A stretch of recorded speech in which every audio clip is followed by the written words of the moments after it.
Welcome back to my channel, Dark Enigmas.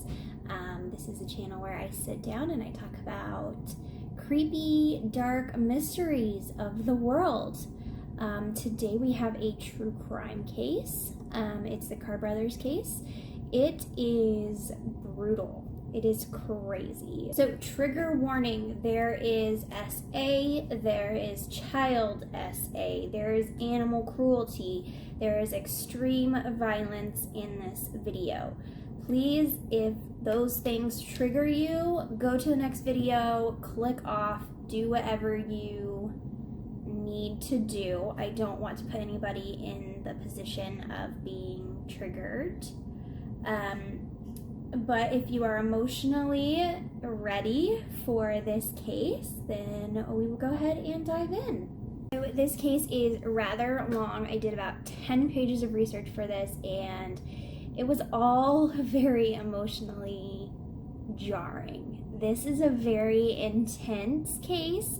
This case will make you angry to your core. I am so upset about how things happened in this case. So yeah, I did about 10 pages of research, and yeah, it's a long one, so this may be a two-parter. I'm gonna try to condense it down, but this may be a longer case, but I wanted to touch upon every detail that I could and get the most information out there. So just to warn you guys. Alright guys, so we're going to deep dive today into the case of the Carr Brothers. This is a crime spree that happened in the year 2000, and it happened in Wichita, Kansas. Wichita wasn't new to crime. I mean, we had BTK, and the crime rate has kind of gone up, but something like this was really crazy and really scary and really did rock Wichita. I grew up near Wichita, and I remember this happening, and I remember a lot of the events, and it was crazy. So this case definitely has a place in my heart as something that I have memories from, and it's a crazy case, and it did have Wichita people just baffled. So we're going to start for the early lives of Reginald and Jonathan Carr. Jonathan Carr was born in 1978. His brother Reginald was born in 1980. So these brothers did not have a good home life growing up.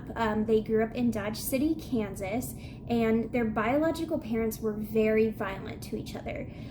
These brothers witnessed a lot of violence growing up, a lot of domestic violence.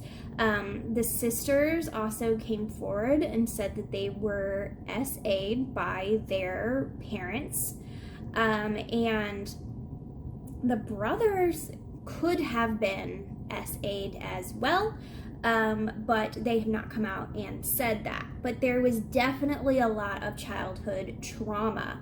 The mother would punish them growing up by using a cord of some sort on them, and it didn't say exacts on what she would do, but I'm assuming whipping them with cords, and so there was violence. They were growing up in this very violent household with a lot of anger. They also witnessed their father putting a gun to their mother's head at a young age. Reginald Carr was extremely violent as a kid. He would get into fights in school. He was extremely protective of his brother Jonathan, and he began engaging in drugs and sex at a very, very young age, according to him, as young as 6 years old. Jonathan became suicidal and tried to drink antifreeze to kill himself at the age of 16. Both of the brothers had lengthy arrest records and run-ins with the law by the time they had this crime spree in 2000. Some of their crimes included petty theft, robbery. So having this violence and this sex and these drugs at a young age and experiencing all those things definitely triggered some psychological problems with these brothers. On the evening of December 7th, 2000 in Wichita, Kansas, around 11 p.m., the two brothers carjacked Andy Schreiber. He is a Wichita baseball coach there in Wichita at WSU, and they basically put a gun to his head, told him to get down in the back seat, kind of in between them two. They were both in the front seat, and they took him to various ATMs, made him take out a bunch of money and give it to them. They would pistol whip him if he did not listen or if he didn't comply to what they wanted. And they did that. They went around to a bunch of ATMs, and then they took him out into an area by the airport. They made him get out of the car. They pistol whipped him again. They shot out all of the tires on his car and fled in a different vehicle, making him walk home in the cold. This is December, so it was pretty cold in Kansas at that time. They altogether got about $800 out of Andy Schreiber. So that was their first violent attack, and as you'll see, things progress very quickly and end up just more violent and more violent and more violent. Then on December 11th, 2000, at around 9:30 p.m., they saw and followed home Ann Walenta, who was 55. This woman was a cellist for the Wichita Symphony, and she was just getting home from practice. They saw her car and they followed her home. Once she pulled into her driveway, she was kind of sitting there for a moment, and one of the Carr brothers, we're not sure which, came up to the door and knocked on the window and showed a gun. Now, Anne, being frightened, tried to put the car into drive again, even though it was already in drive, and the car made kind of a jerking motion. When that happened, the gun went off. The Carr brothers shot into the vehicle and shot Ann Walenta. She kind of slumped over, and when she did, the horn on the car she was driving went off. That is when neighbors heard her and called 911. She was alive when the cops called, and she was taken to the nearest hospital. Now, Ann Walenta, amazing woman, was able to describe her attackers before she unfortunately passed away on January 2nd, 2001. So she did live a little while after the attacks, and she was able to identify the brothers in a lineup, which was super helpful to their investigation. Walenta sounds like a wonderful, wonderful person. Her and Andy Schreiber sound wonderful, and that's what makes me so angry about this case, is because these victims were really good people. They had great jobs, they were wonderful to their families, and there's nothing bad to say about them.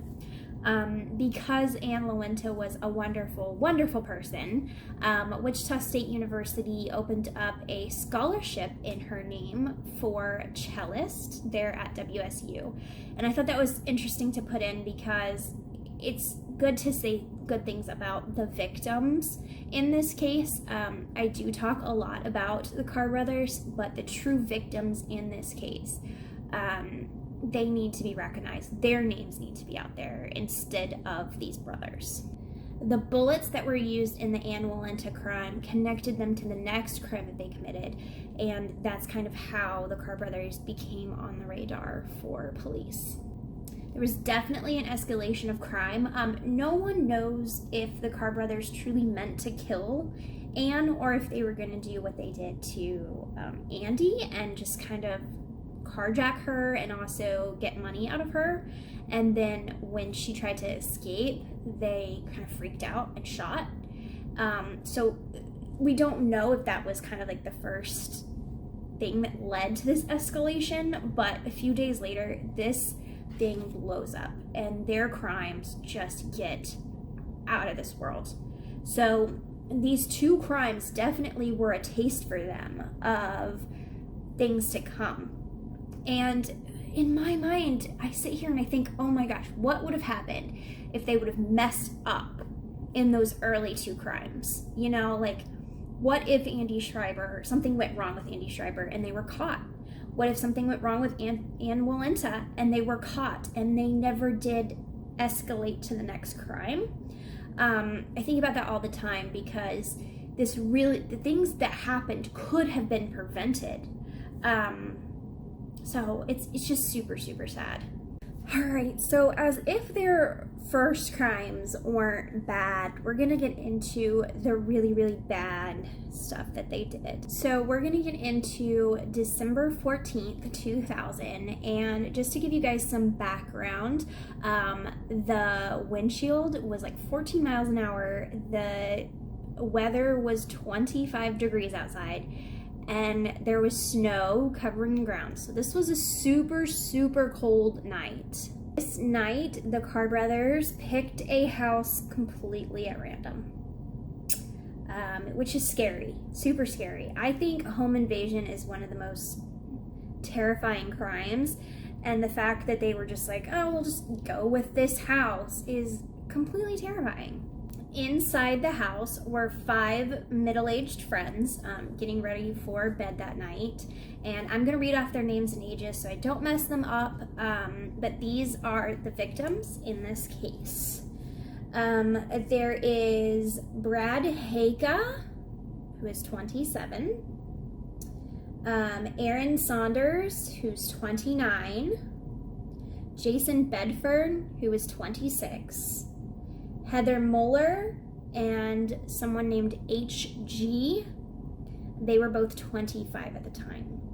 Now, what's so upsetting, not only that they picked this house at random, these were the most awesome people ever.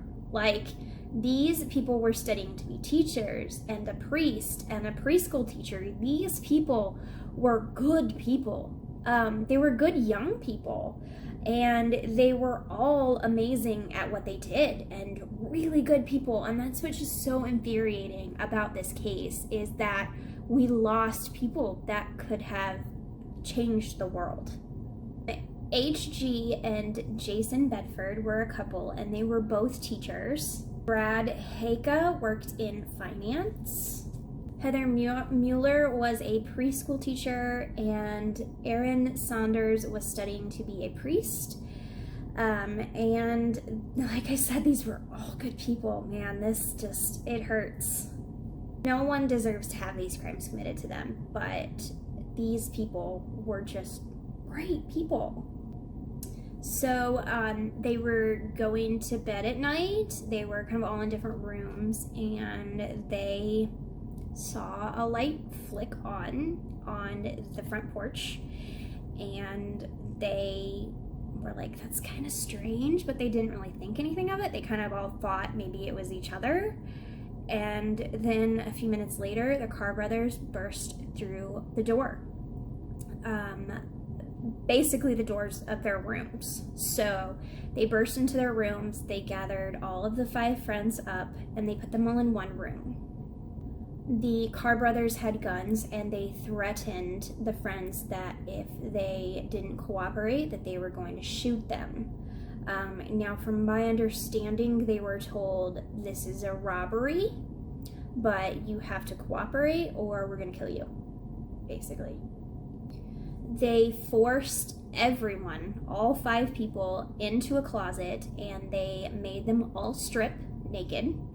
And they put them all in the closet, locked them in there, and then they ransacked the house. So they tried to find valuables, they tried to see what was in their house, tried to look for money. At this time, one of the Carr brothers found a ring that Jason Bedford was going to give HG. He burst into the closet, asked Jason if it was the only one of its kind. He said yes, and that's when HG found out that Jason Bedford was going to propose to her. And so just thinking about that just is terrifying, to know in that moment that, oh my gosh, like, this person that I love was going to propose to me, but now we're in the most terrifying position that we could have been in, basically. There's a lot of SA that happened. The brothers SA'd all the women, made the men SA all of the women, and the women to each other. They did just disgusting, horrible sexual acts to these women, and made the men do that to the women as well, which is just disgusting. So then they put all of the people back into the closet, and one by one of the Carr brothers, we're not sure which, took each of them to the ATM to get as much money as he could. So they're all sitting terrified in this closet as one by one they're taken to the ATM to get money. They did not give them clothes when they went out. They were lucky if they got a sweatshirt or something to wrap around them, but mostly they were naked when they were out. While one of the brothers was out, the other one also continued to SA all of the women repeatedly. He also pistol whipped them if they did not cooperate or if they made too much noise. He also said that they needed to shut their dog up because their dog was barking. It was HG's dog, and he was like, "You need to shut it up or I'm going to shoot it," which is terrible. This case sucks. I hate it so bad. Okay. When they could get all the money they could out of them, they returned to the home, collected everyone, and tried to put them all in one trunk. That, of course, did not work, fitting 5 people in a trunk of a car. And so I'm laughing because these people are idiots. These 2 brothers, they messed up so much. And you'll see as this goes on, like, of course, their escalation of crimes, like, it doesn't make any sense. They just jumped right into doing these horrible things to these people. They didn't think about evidence. They didn't think about anything. They just jumped in and did the most horrendous things. And it's just, man. Okay. So they obviously didn't fit in the car together. So they put the men in the trunk of one car and made the women sit beside them, or in the cab of the car as well. They took them in the car, again, completely naked, out into a soccer field called Schreiber Soccer Field. I tried to research this field. I don't know when it was built, but it was definitely under construction when this case happened. So they were building this soccer field, and so from what I could find, there was just like a cement median and the sign that said Striker Field, and that was it. It was just kind of a field after that, and then construction there. So they took them out there. Again, remember, it's 25 degrees, there is snow on the ground. All of the victims were begging for their lives, begging them not to do this, saying, we won't tell. And the brothers shot them all execution style in a row in the middle of the field. Then the brothers got in their car, they ran over the victims, and they left.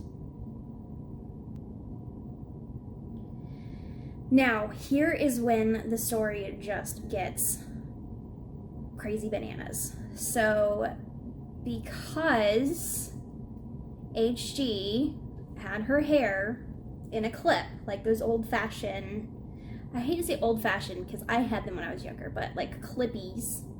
She had one tied up in her hair. Because she had that in her hair, the bullet was deflected.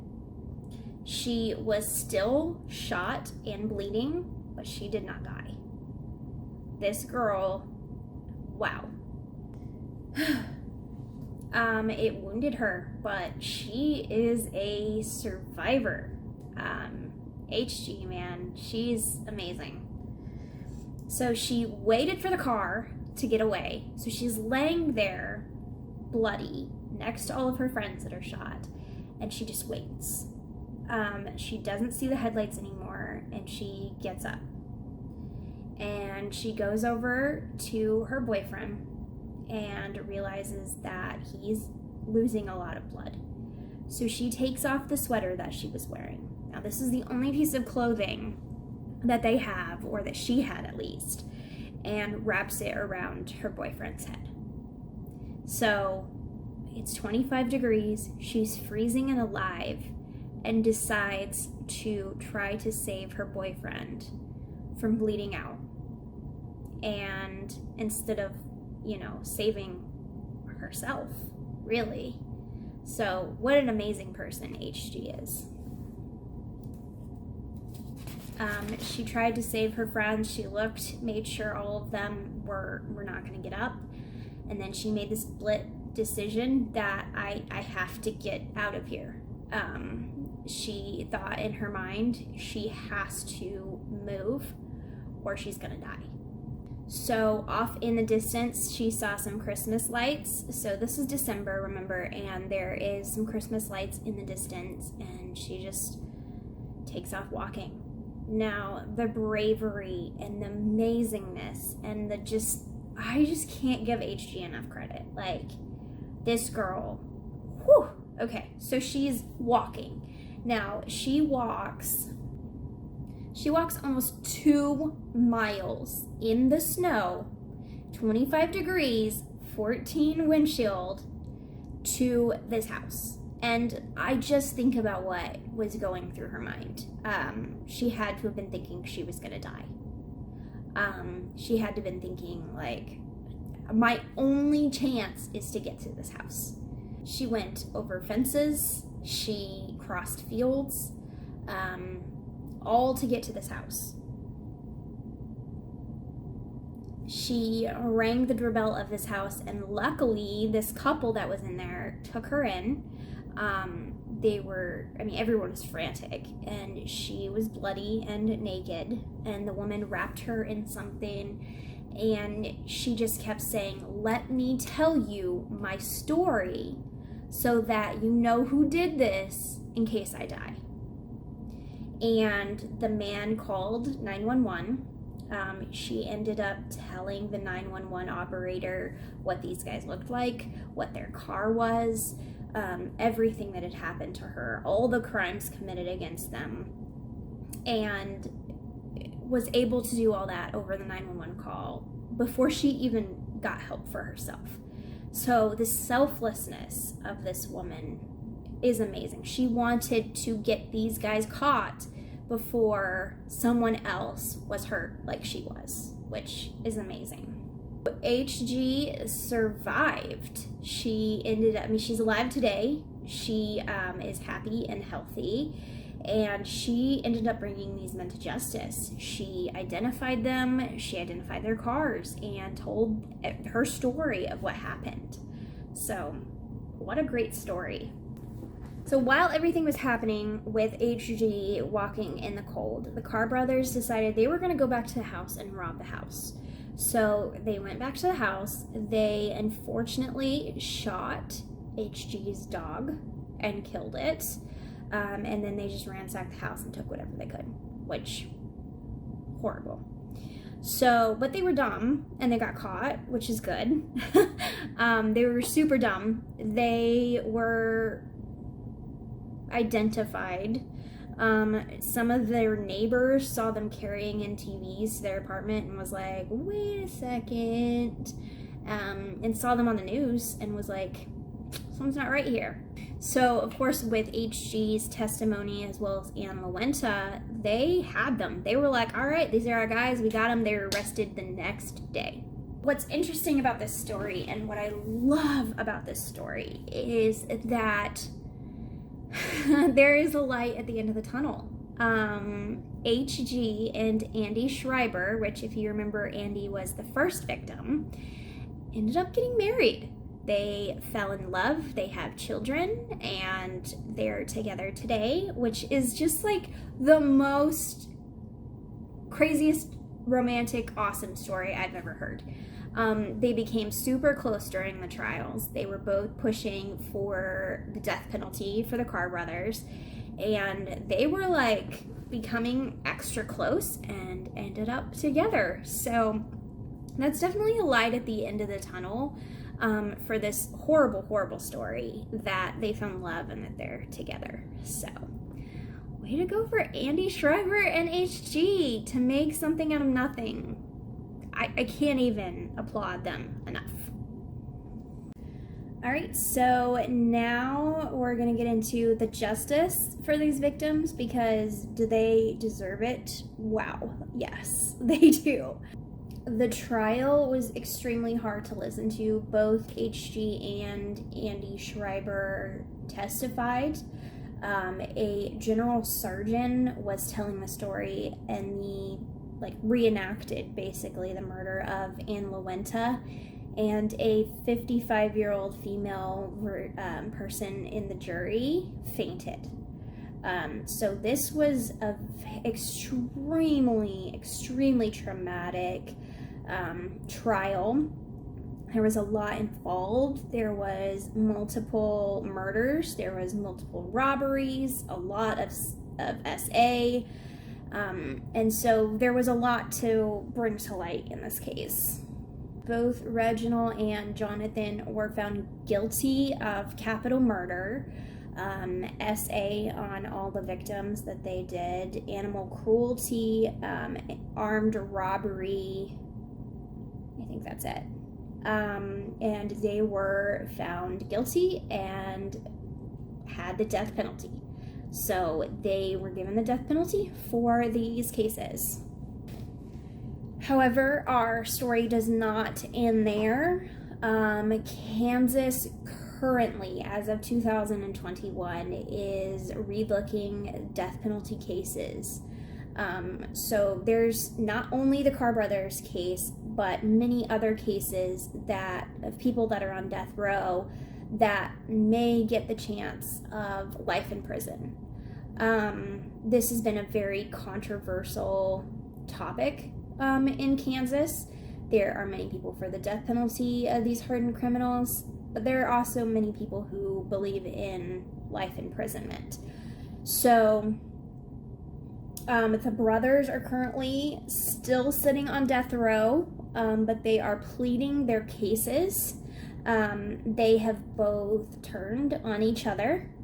Reginald says Jonathan was the one that did everything.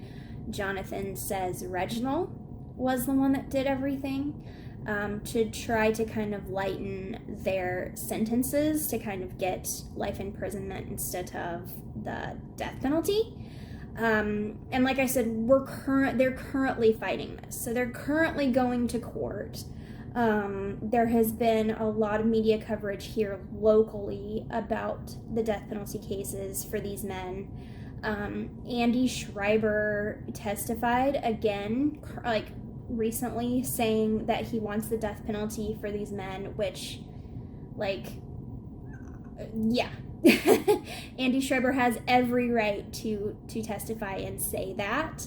It's being debated in the Supreme Court for whether or not to allow the death penalty in Kansas. So we'll see from there. District Attorney Norrell Forston, hard name to pronounce. Anyway, the district attorney there in Wichita stated that this is not going to be tried as a hate crime. There was some debate about whether it was a hate crime or not, being that the victims were white and the perpetrators were black. She stated that it was not going to be tried as a death penalty or a hate crime case, which I have a little bit of, I'm on the fence a little bit about it, especially after researching this case. The men did say a lot of racial things, horrible racial things during the crime, which I think leans that it should be a hate crime, in my opinion, but the district attorney did not go that way, so it was not tried as a hate crime. This crime was not highly publicized, which very much confuses me, because I have heard of so many true crime cases. I've listened to so much on true crime, and I rarely hear a case that has my attention as much as this one. This one has ups and downs. There is, this whole death penalty case debacle. There's a love story at the end of it. It's just not publicized as much as it should be. And our victims' names aren't out there as much as they should be. I mean, come on, HG should be like a household name. I mean, I know she doesn't want to be, but there should be a story behind what these brothers did to where it doesn't point to them, it points to the victims. And there just wasn't that. There wasn't the media attention that should have happened. I always hear people connect Wichita with BTK. And of course, like, that was a huge case, and Wichita, like, that's what they're known for in the true crime world. But this case gets overlooked, and I don't really know why. So that was very interesting to me as well. I don't know if that's racially motivated. I don't know if there's some kind of racial motivation behind why it didn't get publicized, but it definitely didn't. So my thoughts on this case. Now, I've been calling it the Carr Brothers case, but it is also known as the Wichita Massacre, and yeah, I just have known it as the Carr Brothers case my whole life, so that's what I refer to it as. So my thoughts on this, first of all, my heart goes out to these families because they lost incredible people. I mean, we as a community lost incredible people. My heart goes out to HG for everything she has suffered. There's a lot more that I did not mention even that she went through, so I hope she is happy and healthy and living a wonderful, wonderful life. As well as Andy Schreiber, I hope that they just are so happy. So yes, my heart goes out to the family of Walenta. She seems like a wonderful, wonderful lady and did not deserve that, as well as the other 4 victims, I guess, of this case. These were really good people. They were literally just sleeping in their houses. They didn't do anything to anyone, and so my heart really goes out to their families. I do believe that the Carr brothers, the reasons behind a lot of this is that they had a horrible upbringing. Now, mind you, that is no excuse to do what they did. But I do think they were victims as children, to a lot of domestic violence and a lot of sexual trauma, and I think that led to this violent attack. And I think after the murder of Walenta, I think they kind of were like, well, we killed someone, we might as well get what we can out of this. I don't know if they thought they were going to get away with it or what, but I think they just were like, we already killed someone, so it's not that big a deal, which is a terrible way of thinking, but some criminals go that way. I really wish that they had messed up during their first 2 crimes so that I wouldn't be talking about the rest of the victims today, but here we are. Andy Schreiber, of course, spoke in 2020 about being for the death penalty, which, this is such a hard case because do I think that they deserve the death penalty? Yeah, I do. There was a lot of lives lost. But at the same time, life in prison isn't that peachy either. So, we'll have to see how it plays out. My question to you guys today is, do you believe in the death penalty and do you not? And what's the reason for that? And give me some other cases in the comments to cover. I love true crime. I love researching. I especially love researching Midwest crimes or crimes that's kind of like in my area, so I can kind of like know and like relate to that, but please put comments down below. Tell me some true crime cases that you like, weigh in your opinion on the death penalty, and stay safe out there because this is nuts.